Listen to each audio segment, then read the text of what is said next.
అమిత్ షాకు కూడా తప్పలేదు ఆఖరికి ఈ ఫేక్ వీడియోలు డీప్ ఫేక్ వీడియోల తలనొప్పి.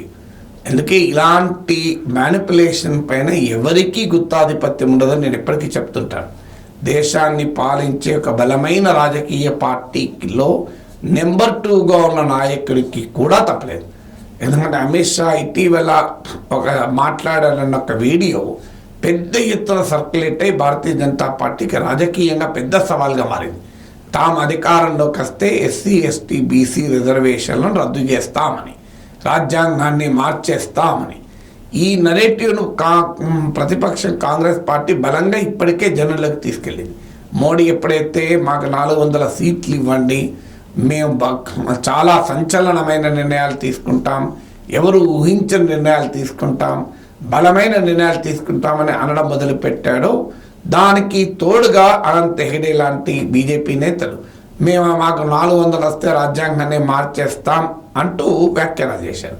ఈ రెండింటిని కనెక్ట్ చేసినప్పుడు ఏమైంది? 400 సీట్లు మోడీ ఎందుకు అడుగుతున్నాడు? రాజ్యాంగాన్ని మార్చడానికి అడుగుతున్నాడు. రాజ్యాంగాన్ని మార్చి ఏం చేస్తారు అన్నప్పుడు సెక్యులరిజాన్నో సోషలిజం అనే పదాలు తీసేస్తామంటే జనం కనెక్ట్ కారు. అందువల్ల బీజేపీ ప్రత్యర్థులు చాలా సమర్థవంతంగా ఒక నరేటివ్ని బిల్డ్ చేశారు. 400 సీట్లు అడుగుతున్నారు, రాజ్యాంగాన్ని మార్చేస్తామంటున్నారు. రాజ్యాంగాన్ని మార్చి ఏం చేస్తారంటే ఎస్సీ ఎస్టీ బీసీ రిజర్వేషన్లను తొలగిస్తారు. ఎందుకంటే భారతీయ జనతా పార్టీయే బ్రాహ్మణ్ బనియా పార్టీ, హిందుత్వ పార్టీ కనుక, అగ్రకుల వ్యవస్థల్ని ఆధారంగా చేసుకున్న పార్టీ కనుక వీళ్ళు రిజర్వేషన్లకు వ్యతిరేకం, ఆర్ఎస్ఎస్ రిజర్వేషన్లకు వ్యతిరేకం అనే నరేటివ్ ప్రత్యర్థులు బలంగా జనంలోకి తీసుకెళ్ళారు. దాంతో ఆర్ఎస్ఎస్ సర్సంఘచాలక్ మోహన్ భగవత్ హైదరాబాద్లోని ఒక మీటింగ్లో క్లారిఫై చేయాల్సి వచ్చింది. ఆర్ఎస్ఎస్ రిజర్వేషన్లకు వ్యతిరేకం కాదు, వెనుకబడిన వారు ఉన్నంతకాలం రిజర్వేషన్లు ఉండాల్సిందే అని వ్యాఖ్యానించాల్సి వచ్చింది. అందువల్ల ఇది ఎక్కడో ఒక చోట జనాన్ని లో కొంత ట్రాక్షన్ కలిగించింది. ఈ సమయంలో అమిత్ షా అన్న వీడియో అంటూ సర్క్యులేట్ అయింది, భారీగా వైరల్ అయింది. సో వాస్తవంగా అమిత్ షా ఏమన్నాడు? నేను నేషనల్ టీవీలో చూశాను. అమిత్ షా అనేది ఏంటంటే మేము ముస్లిం రిజర్వేషన్లను మేము తొలగిస్తాం, తెలంగాణ లాంటి ప్లేస్లో ముస్లింల రిజర్వేషన్లు తొలగించి వాటిని ఎస్సీ ఎస్టీ బీసీలకు ఇస్తాం అని అమిత్ షా అన్నారు. దాన్ని జాగ్రత్తగా ఎడిట్ చేసి మేము అధికారంలోకి వస్తే ఎస్సీ ఎస్టీ బీసీ రిజర్వేషన్లు రద్దు చేస్తాం, రాజ్యాంగాన్ని మార్చేస్తామని పెట్టేశారు. దాంతో భారతీయ జనతా పార్టీ ఇప్పుడు ఇబ్బందుల్లో పడింది. ఎందుకంటే ఈ నరేటివ్ జనంలోకి వెళ్తే మండల్ ముందుకు వస్తుంది. మండల్ ముందుకు వచ్చినప్పుడల్లా కమండల్ దెబ్బతింటుంది. సో అందువల్ల మండల్ వర్సెస్ కమండల్ అనేది ఎప్పుడూ ఉంటుంది మనకు. సో అందువల్ల భారతీయ జనతా పార్టీ టెన్షన్ పట్టుకుంది. కానీ ఈ ఎసెన్స్లో మనకు అర్థమైంది ఏంటంటే బీజేపీ సోషల్ మీడియా డిజిటల్ మీడియాను తనకు అనుకూలంగా మ్యానిపులేట్ చేయడంలో చాలా ముందుండేది. ఇప్పుడు ఆ మానోపలి కాస్త పోయినట్టుంది. అందువల్ల ఎవరికైనా ఈ ఫేక్ వీడియోలు తయారు చేయగలుగుతారు, ఎవరైనా ఈ డీఫేక్ టెక్నాలజీ వాడగలుగుతారు. అందువల్ల ఇలాంటి వాటిని ఏ పార్టీ ఎంకరేజ్ చేసినా అది ప్రమాదకరం. ఫేక్ డీఫేక్ పక్క పెట్టండి. ప్రధానమంత్రి స్థాయిలో కాంగ్రెస్ పార్టీ అనని మాటలు అన్నవి అన్నాడు అని చెప్పి రోజు ప్రచారం చేస్తున్నారు. మీ మంగళసూత్రాలు తీసుకెళ్ళి ముస్లింలకు ఇస్తారు, మీ దగ్గర ఉన్న బంగారం వెండి తీసుకుపోయి ఇస్తారు, మీ ఊర్లో పొలం ఉంటే తీసేసుకుంటారు, ఇల్లు ఉంటే తీసుకుంటారు, ఫ్లాట్ ఉంటే తీసుకుంటారు అని చెప్తున్నారు.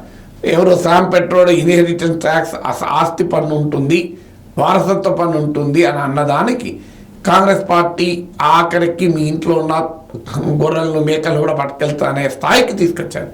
ఒకవేళ ఇన్హెరిటెన్స్ ట్యాక్స్ ఆస్తి పన్ను ఉన్న ఒక 5,000 కోట్లో 10,000 కోట్లో తమ పిల్లలకి ఇచ్చేటప్పుడు దానిపైన పన్ను అని ఉంటుంది. కానీ 2 కోట్లు 3 కోట్లు 5 కోట్లకు ఉండదు ఆస్తి పన్ను కూడా, వారసత్వ పన్ను కూడా. కానీ ప్రధానమంత్రి స్థాయిలోనే కాంగ్రెస్ మేనిఫెస్టోను అంత భయంకరంగా దాన్ని డిస్టార్ట్ చేస్తున్నాడు.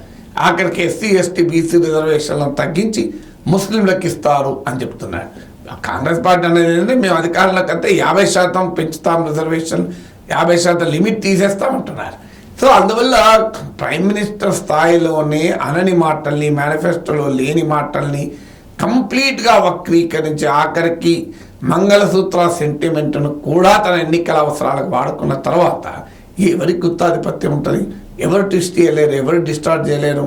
ఎవరు ముందు వెనక, ఎవరు ఎక్కువ తక్కువ, అందరూ ఇందులో సిద్ధాస్తులే.